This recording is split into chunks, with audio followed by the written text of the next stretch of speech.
ఈయన మంత్రి అంటే ఎవరైనా నమ్ముతారా? నమ్మరు. పోనీ ఎమ్మెల్యే అంటే ఎవరైనా నమ్ముతారా? అస్సలు నమ్మరు. కానీ ఒక్క విషయంలో మాత్రం అంతా నమ్ముతారు. అదే ఆయన ప్రజల మనిషి అని. ఈ పాటికి మీకు అర్థమైపోయి ఉండాలి. ఆయన ఎవరో కాదు, ఇంకెవరు, 6 అడుగుల బుల్లెట్టు హరీష్ రావు. ఈ 6 అడుగుల బుల్లెట్టు నడపాలనిపించింది. అంతే, ఎంచక్కా ఒక బుల్లెట్ ఎక్కేసి రోడ్డు ఎక్కేశారు. ఇక ఆయన ఫ్యాన్ ఫాలోయింగ్ ఊరుకుంటారా? వాళ్ళు ఫాలో అయ్యారు.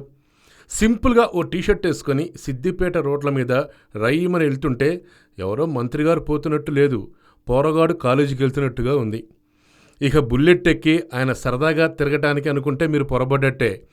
బుల్లెట్పై సిద్దిపేటలో సుడిగాలి పర్యటన చేశారు మంత్రి హరీష్ రావు.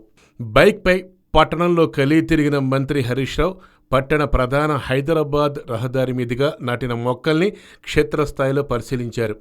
అలాగే పట్టణ ప్రధాన వీధుల్లో హరితహారం, పలు అభివృద్ధి పనులను పరిశీలించారు.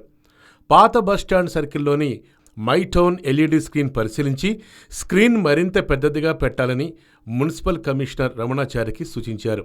ఆ తర్వాత మెదక్ రోడ్లోని రైతు బజార్ నిర్మాణ పనుల్ని పరిశీలించారాయన.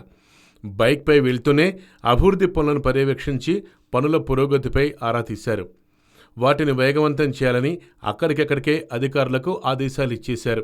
మంత్రి హరీష్ రావు వెనక మున్సిపల్ చైర్మన్ రాజనర్సు, ఇతర కౌన్సిలర్లు, municipal deputy DE, public health EE, sanitary inspector, ఇతర మున్సిపల్ సిబ్బంది అంతా ఫాలో అయ్యారు. అంతా బాగానే ఉంది కానీ హరీష్ అన్న, హెల్మెట్ ఎక్కడ మర్చిపోయావన్నా? కొంచెం ఆదించుకోరాదే?